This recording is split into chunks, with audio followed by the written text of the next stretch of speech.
Hello, and thank you for joining me today. My name is Alicia Chavez, and I have been provided the opportunity to run a logistic regression analysis for top industries. This analysis was performed in order to provide an alternate analysis for the human resource analytics problem. Before we dive into the analytics, I wanted to provide a brief case background into the human resource analytic case study.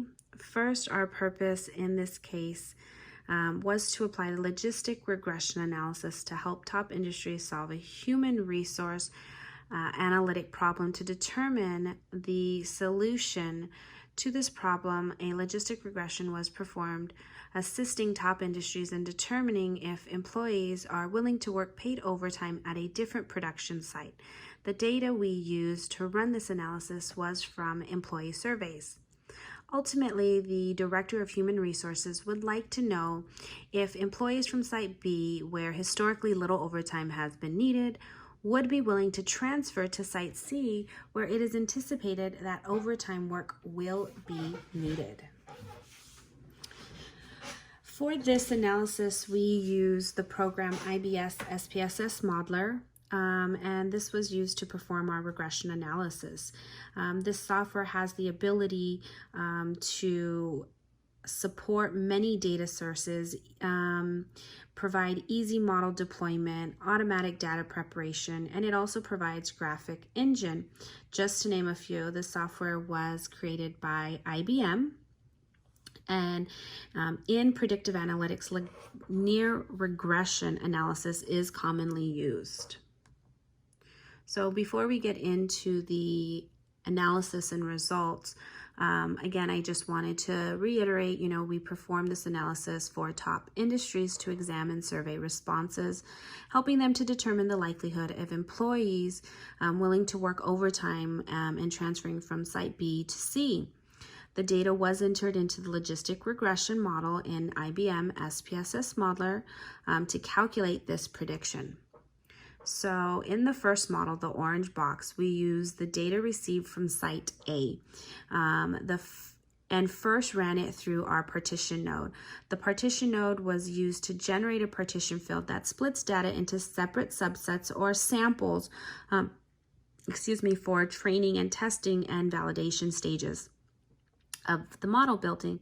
By using one sample to generate the model and a separate sample to test it, you can get a good indication of how well the model will generally do to larger data sets that are like the current data. Connected below is the request for a table output to allow us to view the data that was partitioned. And then if we continue right, we see the type node, which allows us to specify field properties, which leads up to our regression model. Once the regression model is ran, we get the model nugget mode, or that golden nugget you see, which is the output analysis for the logistic regression model.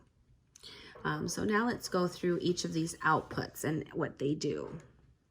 So the first one we come to is the partition node. And here you can see this does split the data into two separate subsets, training and testing. The training partition side, we calculated that for 80%, whereas the testing partition side was set to 20%. The partition node was attached to a table that allows us to export and see how the data was split. Here I've provided the first 15 lines of that data and that table output, as well as graphed it to show you the percentage of each total that was calculated based on the partition.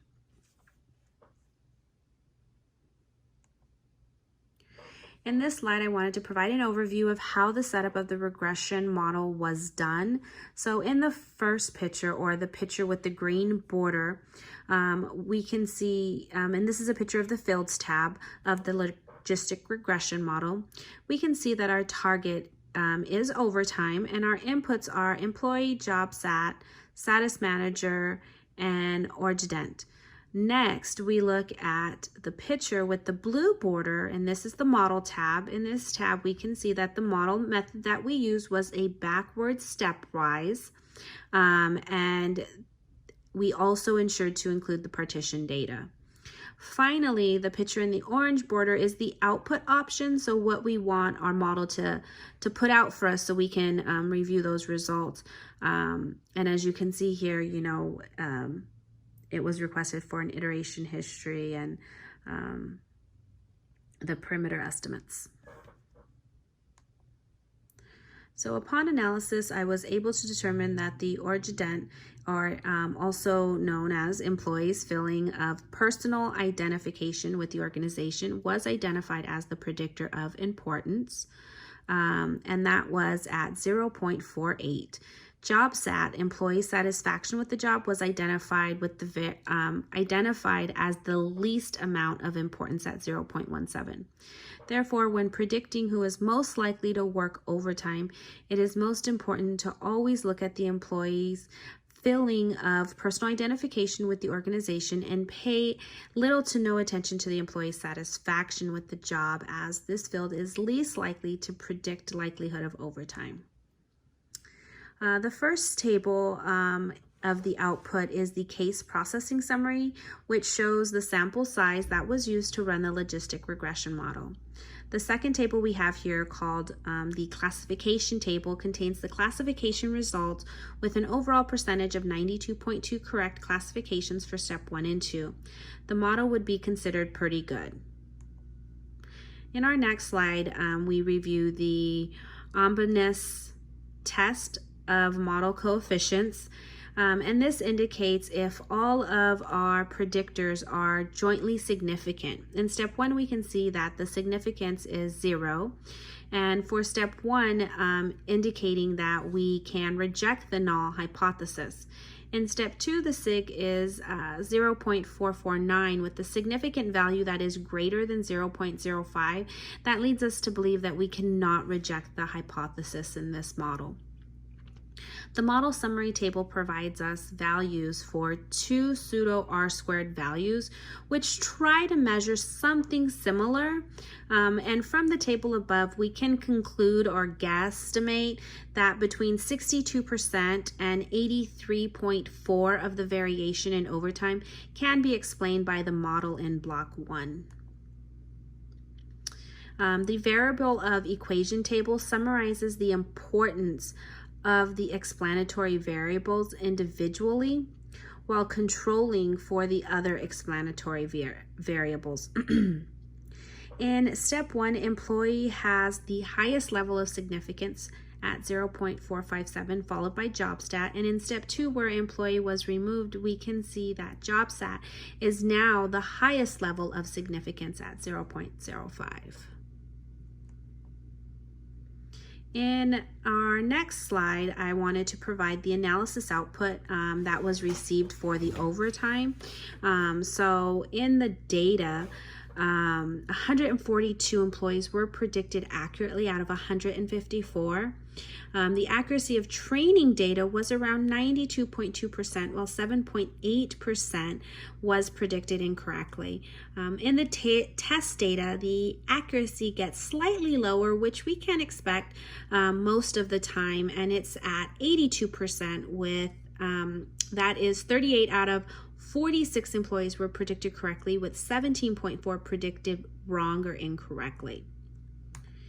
Next, we have our model 2, and in this second model, we're just going to be discussing, and this is the one in the green box, and this is site B data that is ran against the logistic regression model to help us determine whether or not the employees are willing to work overtime and how many of them. So from the results that were received from Model 2, the Site B data against logistic regression analysis gold nugget, we determined that 46.67% of employees would be willing to work overtime. Finally, we wanted to ensure to include a list of the employees that were identified as being willing to work overtime. And furthermore, our first recommendation is to keep in mind when determining who is most likely to work overtime, the predictor with the most importance is origident, or the employee's filling of personal identification with the organization.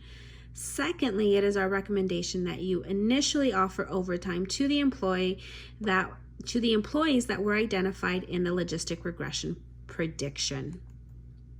Thank you.